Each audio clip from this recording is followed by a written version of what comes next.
समाज में बहन पर, बेटियों पर, परिवार पर क्या असर पड़ेगा। एक पत्नी दो पति, बुआ भतीजा, जैसा कि आपने बताया। तो ऐसे मीडिया चैनल पर, यूट्यूबर्स पर सरकार को सख्त कानूनी कार्रवाई करना चाहिए, इनको बैन करना चाहिए। ऐसे चैनल जो लोग चला रहे हैं उनको सीधे सरकार को जेल भेजनी चाहिए और इनको बेल भी नहीं मिलना चाहिए। यूट्यूबर के साथ साथ उन पर भी कार्रवाई होनी चाहिए जो खुलेआम पूरे मेकअप में हंस हंस के, मुस्कुरा के भिन्न भिन्न चैनलों को भिन्न भिन्न समय पर जाकर अपना इंटरव्यू देते हैं। यूट्यूबर्स के साथ साथ उन पर भी कार्रवाई सख्त से सख्त होनी चाहिए। हमारे देश में नारियों की पूजा होती है, लेकिन अभी 3-4 दिन से दो वीडियो वायरल हो रहे हैं कि एक पत्नी के दो पति। ये गोरखपुर का मीडिया है। हमारे सोशल मीडिया के मित्र जाकर वहाँ साक्षात्कार कर ले रहे हैं। वो कह रहे हैं कि इनसे मेरे 2 बच्चे हैं, दूसरे वाले से 2 बच्चे हैं, और उसके बाद कैसे सोते हैं, क्या उनकी क्रियाएं जो होती है, जो कुछ है, उसको पब्लिश कर रहे हैं। और वो महिला कह रही है कि हाँ, हमारे ये 2 पति हैं। व्यूज़ बटोरने के लिए, पब्लिसिटी पाने के लिए। अब बुआ को भतीजे ने किया प्रेग्नेंट, एक नया अभी कल मैं भी वीडियो देख रहा था। इस तरह से जो वीडियो आ रहे हैं, उसका भी कुछ दिन पहले मैंने धर्माचार्यों से बात किया था, कुछ कथावाचकों से। उन्होंने कहा हमारी हिंदू संस्कृति पर धब्बा है, इस तरह का नहीं होना चाहिए। नारियों की हमारे यहाँ पूजा की जाती है, एक उपहास नहीं उड़ाना चाहिए, उसका चुटकुला नहीं बनाना चाहिए। इस पर एक मैंने वो हिंदू संस्कृति के हिसाब से तो गलत है ही, इसका कानूनी क्या पहलू है। और साथ साथ चूँकि वकील मर्मज्ञ होता है, कहीं ना कहीं जो निर्णय होते हैं कानून और नैतिकता का दोनों का सम्मिश्रण होता है। हम अधिवक्ता हमारे कचहरी परिसर में हैं, बात करने की कोशिश करेंगे। सर, हमारे इंट्रो में ही आप समझ गए होंगे, आप प्रदीप चौबे जी हैं, आपको परिचय दे दूँ, कई बार चैनल पर आए हैं। सर, क्या कहेंगे इस पर आप, इस तरह की वीडियो आ रहा है? जो हमारे हिंदू धर्म है, सनातनी संस्कृति है, इसके हिसाब से वेद शास्त्र में तमाम ऐसे श्लोक हैं, यत्र नार्यस्त पूजन्ते रमन्ते तत्र देवता। लेकिन आप जैसे ही मीडिया चैनल वाले अपनी टीआरपी बटोरने के लिए, अपनी जेब भरने के लिए समाज में जो कुकृति और विकृतियाँ पैदा कर रहे हैं, मैं सीधा माननीय प्रधानमंत्री जी, योगी जी और डीजीपी साहब, जो लोग भी इसको देख रहे हैं, इनको सीधे सीधे ऐसे मीडिया चैनल वालों को, यूट्यूबर को बैन करना चाहिए, इनके खिलाफ सख्त कार्रवाई करना चाहिए। इससे समाज पर अलग असर पड़ता है। एक पत्नी है, 2 पति हैं, बाएं सोती हो, दाहिने सोती हो, ये सब क्या समाचार में आ रहा है? सरकार कहाँ है? पुलिस विभाग कहाँ है? इनके सब पर देश विरोधी क्रियाकलाप में लिप्त होने की कार्रवाई होनी चाहिए।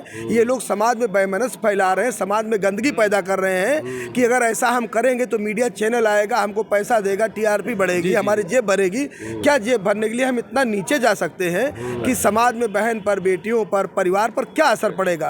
एक पत्नी 2 पति, बुआ भतीजा, जैसा कि आपने बताया। तो ऐसे मीडिया चैनल पर, यूट्यूबर्स पर सरकार को सख्त कानूनी कार्रवाई करना चाहिए, इनको बैन करना चाहिए।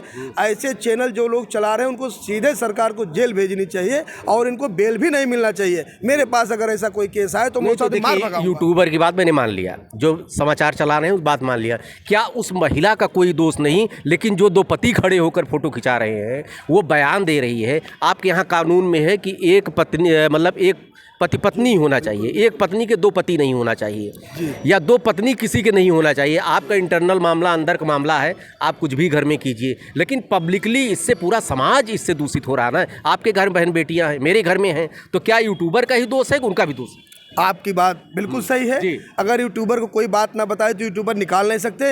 यूट्यूबर के साथ साथ उन पर भी कार्रवाई होनी चाहिए जो खुलेआम पूरे मेकअप में हंस हंस के, मुस्कुरा के भिन्न भिन्न चैनलों को भिन्न भिन्न समय पर जाकर अपना इंटरव्यू देते हैं। यूट्यूबर्स के साथ साथ उन पर भी कार्रवाई सख्त से सख्त होनी चाहिए। कार्रवाई होनी चाहिए, कार्रवाई इसमें यह होनी चाहिए कि समाज को ये लोग उस दिशा में ले जा रहे हैं जिस दिशा में समाज को नहीं जाना चाहिए। हमारे देश में अभी भी पर्दा प्रथा है। ये नहीं कि बहन बेटी, पर्दे के आड़ में सब कुछ होता है। इसका मतलब ये नहीं कि पब्लिकली हम सब कुछ करें। हर आदमी हर चीज जानता है, लेकिन खुल करके उसको मीडिया चैनल में कहना।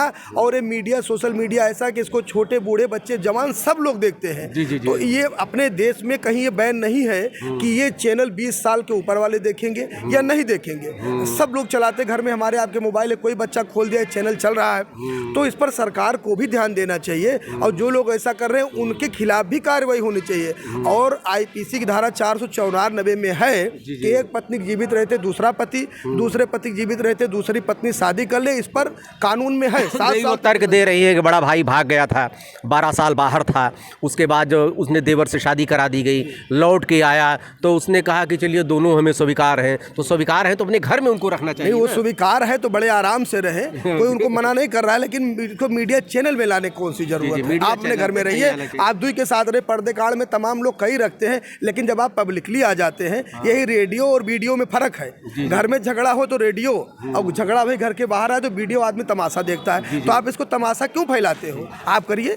हमारे साथ आशुतोष पांडे जी भी हैं, जो कि एक कह सकते हैं हमारे वकालत पेशे में तो हैं ही, साथ साथ पुराने कंप्यूटर रहे हैं और शायद सब पुस्तकों का अध्ययन भी किया है, इन्हों जो हमारे हिंदू धर्म ग्रंथ हैं। आप बताएंगे कि कानूनी दृष्टिकोण से, नैतिक दृष्टिकोण से, आध्यात्मिक दृष्टिकोण से ये कहाँ तक आप कितना उचित मानते हैं? देखिए, इस मामले में मैं ये सबसे पहले तो ये कह दूं कि हमारा मीडिया अपने ऐतिहासिक काल से जी जी नकारात्मक भूमिका में रहा है। जी जी। और समाज को तोड़ने वाली जिस प्रकार की बातें होती हैं, और जिस प्रकार से अपराध होते हैं, जिस प्रकार से इस प्रकार घटनाएं घट रही होती हैं, उसमें इंटरेस्ट लेकर समाज में एक नकारात्मक भाव पैदा करता है और समाज को ये बताता है कि समाज बड़ा गड़बड़ हो गया है। वस्तुतः है क्या कि समाज का एक बहुत बड़ा वर्ग कानून पर नहीं, आपसी समायोजन पर जी रहा है। जी जी। हमारे गरीब गुरबा और हमारे सुदूरस्थ गांव के लोग कानून की धाराएं नहीं जानते। जी जी जी। जीवन की आवश्यकताओं को जानते हैं और जीवन की आवश्यकताओं के मद्देनज़र अपने जीवन को ढाल लेने की कला को जानते हैं। जी जी जी। ये जो एक पति और दो पत्नी और दो पत्नी और एक पति का ये मैटर आ रहा है, ये कहीं ना कहीं से सामाजिक समायोजन की बात है, पारिवारिक समायोजन की बात है। इसके पीछे किसी आपराधिक मानसिकता की बात नहीं है कि किसी कानून को तोड़कर एक नई जीवन शैली को स्थापित किया जाए, ऐसा कोई उद्देश्य नहीं है। इसलिए इसमें बहुत बड़ा कानूनी कोई दांवपेच खेलना है। कानूनी दांवपेच खेलना वो अलग बात है, लेकिन आपके यहाँ भी बहन बेटियाँ हैं, मेरे यहाँ भी बहन बेटियाँ हैं, सबके यहाँ पत्नी है। आपके घर में आप ही की पत्नी मजाक उड़ाएगी या उसको देखकर उसके मन में कुछ विकृति आए, आपके मन में भी आ सकती है। देखिए, ऐसा कभी नहीं होगा। ऐसा इसलिए कभी नहीं होगा क्योंकि यह कोई फैशन नहीं है। जी जी जी। मैं कह चुका हूँ कि यह सामाजिक समायोजन है, पारिवारिक समायोजन है, जो किसी विशेष परिस्थिति में उस व्यक्ति ने अपना लिया है। इसलिए इसको ये कह देना कि हमारे परिवार में क्या होगा या किसी के परिवार में क्या होगा, ऐसा बड़े बड़े बहुत पढ़े लिखे परिवारों में भी हो गया है। अरे हो गया होगा, हमारा मतलब अभी आप जैसे वकील साहब कह रहे थे, सर इनका कहना सही है। मान लीजिए हो ही गया तो पब्लिक में आना चाहिए इसको? बिल्कुल नहीं आना चाहिए।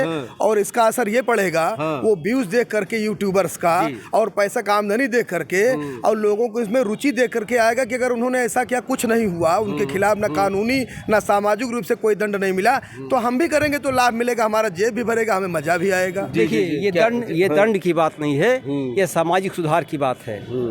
और समाज के सुधी लोगों को इसमें आगे आना चाहिए, आगे बढ़कर इस विकृति को दूर करना चाहिए। लेकिन डीआईजी साहब इसमें आगे आवेंगे, डीएम साहब इसमें आगे आवेंगे तो ये बड़ा निराकरण इसका हो जाएगा। मैं इसको नहीं मानता हूँ। समाज जिस स्थिति में है, शिक्षा के मामले में, स्वास्थ्य के मामले में और आवश्यकताओं के मामले में, उसमें गुणोत्तर वृद्धि करने की ज़रूरत है। ये समस्याएं अपने आप समाप्त हो जाएंगी और एक पत्नी व्रत लागू हो जाएगा। जी जी जी जी। ठीक सर, क्या कहेंगे आप?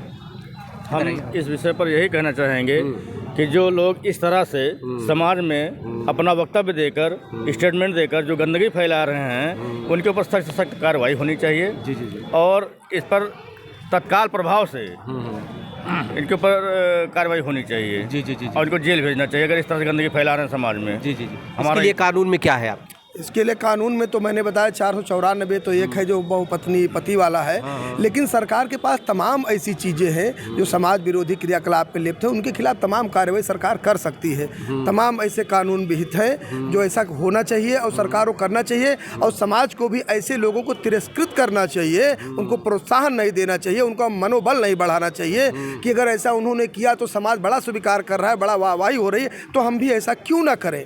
इस नाते उन पर रोक लगाना चाहिए। सामाजिक रूप से, कानूनी रूप से इसको प्रोत्साहन बिल्कुल नहीं मिलना चाहिए। सामाजिक रूप से, कानूनी रूप से प्रोत्साहन नहीं मिलना चाहिए। और अपने यूट्यूबर मित्रों को भी मैं कहूँगा, जो मीडिया चैनल वाले हैं, केवल टीआरपी बटोरने के लिए हिंदू संस्कृति को एकदम ख़त्म न कर दें। निश्चित रूप से जो वकील साहब ने राय रखा, आप दोनों की, आपकी राय में नैतिकता थी, हिंदू संस्कृति से आप उत्प्रोत थे। कहीं न कहीं इस तरह की बातों में हमको स्वयं सुधार लाने की ज़रूरत है, आपका कहना है। अब आपका कहना है कि कम से इस पर जो है एक कार्रवाई होनी चाहिए। ये मिला जुला विचार कैसा लगा कमेंट बॉक्स में ज़रूर लिखिए। ढेर सारी शुभकामनाएं आपको, धन्यवाद।